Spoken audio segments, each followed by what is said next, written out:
بسم اللہ الرحمن الرحیم۔ تمام نعمتیں اور آسائشیں ہونے کے باوجود حضرت آدم علیہ السلام نے جب جنت میں تنہائی اور اجنبیت محسوس کی تو اللہ پاک نے حضرت اماں حوا کو پیدا فرما دیا۔ محمد بن اسحاق حضرت ابن عباس سے روایت کرتے ہیں کہ حضرت آدم علیہ السلام سو رہے تھے کہ اللہ پاک نے ان کی چھوٹی پسلی سے حضرت حوا سلام اللہ علیہا کو پیدا فرما دیا۔ جب حضرت آدم علیہ السلام نیند سے جاگے تو دیکھا کہ ان کے پاس ایک ایسی مخلوق لیٹی ہے جو ان سے کچھ زیادہ مختلف نہیں ہے۔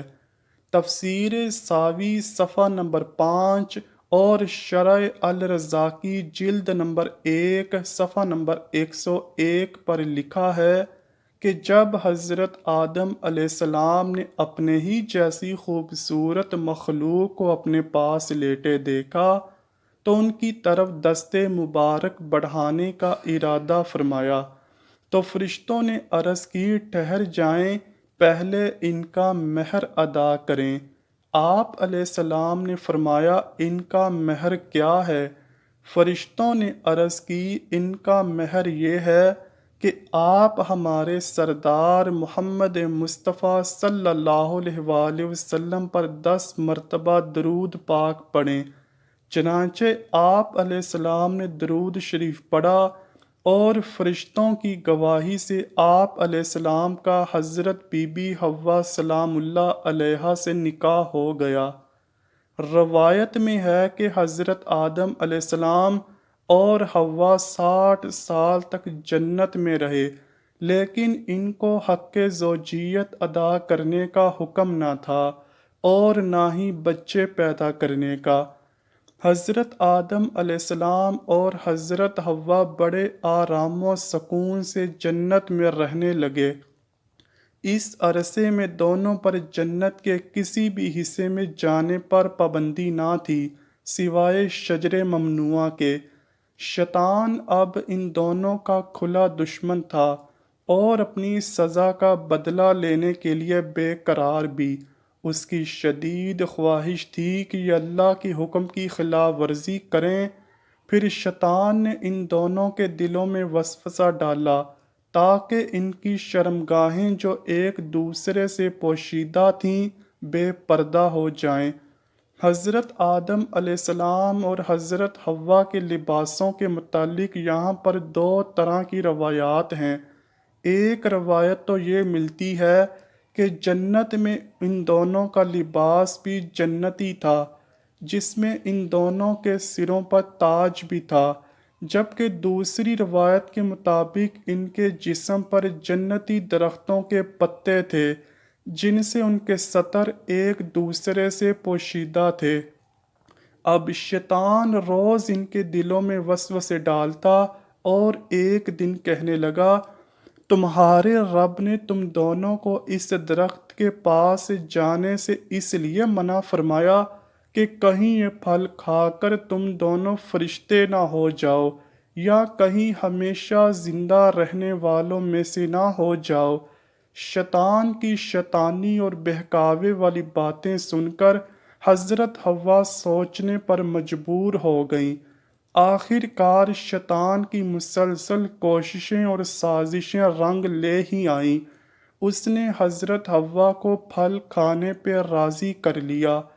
ایک دن حضرت حوا نے حضرت آدم علیہ السلام سے کہا، ہم اس شجر ممنوعہ کا ذرا سا حصہ کھا کر تو دیکھیں، آخر وہ کیا راز ہے جو اللہ نے اسے کھانے سے منع فرمایا ہے۔ شروع میں تو حضرت آدم علیہ السلام اس لیے قطعی طور پر تیار نہ تھے، لیکن پھر حضرت حوا کے مسلسل اصرار پر وہ بھی راضی ہو گئے۔ خیر حضرت آدم اور حوا پھل کھانے پر تیار ہو گئے اور ابھی پوری طرح پھل چکھا بھی نہیں تھا کہ ان کی سطرگاہیں ایک دوسرے پر عیاں ہو گئیں۔ جس پر دونوں نے پریشانی کے عالم میں جنت کے درختوں کے پتے توڑ کر اپنا بدن چھپایا۔ اللہ نے دونوں کو پکارا اور فرمایا، کیا میں نے تم کو منع نہیں کیا تھا کہ اس درخت کا پھل نہ کھانا اور شیطان کے ورغلانے میں نہ آنا؟ یہ تمہارا کھلا دشمن ہے۔ دونوں نے جب اللہ کی پکار سنی تو مارے خوف الہی کے کانپ اٹھے۔ اللہ پاک پھر فرمانے لگا، اب تم دونوں ایک خاص مدت تک زمین پر ہی رہو گے، جہاں تم ایک دوسرے کے دشمن ہوگے، اور وہاں ہی مرنا ہے اور اسی میں سے پھر پیدا بھی ہونا ہے۔ پھر دونوں کو زمین کی طرف روانہ کر دیا گیا۔ روایت میں ہے کہ حضرت آدم ہند جبکہ حضرت حوا کو جدہ میں اتارا گیا۔ دونوں ایک دوسرے کو ڈھونڈنے لگے لیکن ایک دوسرے کو ڈھونڈ نہ پائے۔ حضرت سعدی لکھتے ہیں کہ حضرت آدم جب ہند میں اترے تو ان کے پاس حجر اسود اور جنت کے درختوں کے پتے بھی تھے، جن کو انہوں نے زمین پر پھیلا دیا۔ حضرت ابن عباس سے مروی ہے کہ حضرت جبرائیل علیہ السلام حضرت آدم علیہ السلام کے پاس آئے اور گندم کے 7 دانے ساتھ لائے۔ حضرت آدم علیہ السلام نے پوچھا، یہ کیا ہے؟ عرض کیا، یہ اس درخت کا پھل ہے جس سے آپ کو روکا گیا تھا لیکن آپ نے تناول کر لیا تھا۔ فرمایا، تو اب میں اس کا کیا کروں؟ عرض کیا، ان کو زمین میں بو دیجئے۔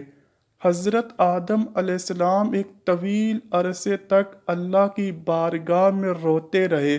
ایک دن اللہ پاک کو حضرت آدم علیہ السلام کی گریہ زاری پر رحم آیا تو اللہ پاک نے حضرت جبرائیل علیہ السلام کو بھیجا کہ آدم کو معافی کی خوشخبری سنا دو۔ حضرت آدم علیہ السلام خوشی سے سرشار بارگاہ خداوندی میں سجدہ شکر بجا لائے۔ پھر حضرت جبرائیل علیہ السلام انہیں لے کر مکہ آئے، جہاں حضرت آدم علیہ السلام نے کعبہ شریف کی بنیاد رکھی اور حجر اسود کو کعبہ کی دیوار پر نصب فرمایا۔ پھر اس کے گرد طواف کیا۔ طواف سے فارغ ہو کر حضرت جبرائیل علیہ السلام انہیں جبل عرفات پر لے گئے، جہاں حضرت حوا تشریف فرما تھیں، لیکن طویل عرصے کی جدائی اور حالات نے بہت سے جسمانی تغیرات پیدا کر دیے تھے، چنانچہ دونوں ایک دوسرے کو پہچان نہ پائے، جس پر حضرت جبرائیل علیہ السلام نے دونوں کا تعارف کروایا۔ ناظرین، یہی وہ وقت تھا جب پہلی دفعہ آپ کو حیض بھی آیا اور اللہ پاک کے حکم سے پھر حضرت آدم اور حضرت حوا کو کثیر اولاد ہوئی۔ حضرت اماں حوا کے حمل سے جڑواں بچے پیدا ہوتے تھے، جن میں ایک لڑکا اور ایک لڑکی ہوتی تھی، جبکہ جب آپ دوسری دفعہ امید سے ہوتیں تو پھر ایک لڑکا لڑکی پیدا ہوتے، اور اس طرح پہلے حمل سے پیدا ہونے والی بیٹے کی شادی دوسرے حمل سے پیدا ہونے والی بیٹی سے کر دی جاتی، یعنی ایک حمل سے پیدا ہونے والے بچے سگے بہن بھائی قرار پائے۔ ناظرین، جہاں آپ کو یہ بات بتاتے چلیں کہ اللہ تعالیٰ نے حضرت حوا کو خود ہی حضرت آدم علیہ السلام کی زوجیت کے لیے پیدا فرمایا تھا، اس لیے نکاح پڑھانے کی ضرورت نہیں تھی، بلکہ اللہ پاک نے فرشتوں کی گواہی میں حضرت حوا کو حضرت آدم کی زوجہ بنایا تھا۔ قرآن پاک میں اللہ پاک نے حضرت حوا کے لیے زوجہ آدم کا لفظ ہی استعمال کیا ہے۔ ناظرین، فرشتے حضرت آدم علیہ السلام کی پیدائش سے آزمائے گئے، جبکہ انسان کو بھی اللہ پاک آزمائش میں مبتلا کرتا ہے کہ کون فرما برداری کرتا ہے اور کون نافرمانی کرتا ہے۔ اور جو دنیا و آخرت کے بارے میں غور و فکر کرتا ہے وہ ایک ہی دوسرے پر فضیلت جان لیتا ہے اور پہچان لیتا ہے کہ دنیا آزمائش کا گھر اور فنا ہونے والی ہے، جبکہ آخرت بدلے کا گھر ہمیشہ باقی رہنے والا گھر ہے۔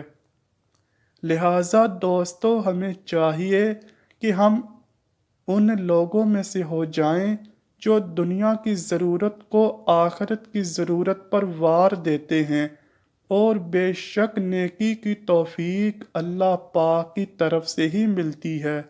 اللہ پاک مجھے اور اس ویڈیو کو دیکھنے والے تمام افراد کو گناہوں سے دور رہنے اور نیک اعمال کرنے کی توفیق عطا فرمائے۔ کمنٹ سیکشن میں آمین لکھنا مت بھولیے گا۔ امید کرتا ہوں کہ آپ کو ویڈیو ضرور پسند آئی ہوگی۔ اگر ویڈیو پسند آئی ہے تو ویڈیو کو لائک کیجیے، شیئر کیجیے اور چینل کو لازمی سبسکرائب کیجیے۔ ملتے ہیں اگلی ویڈیو میں، تب تک کے لیے اللہ حافظ۔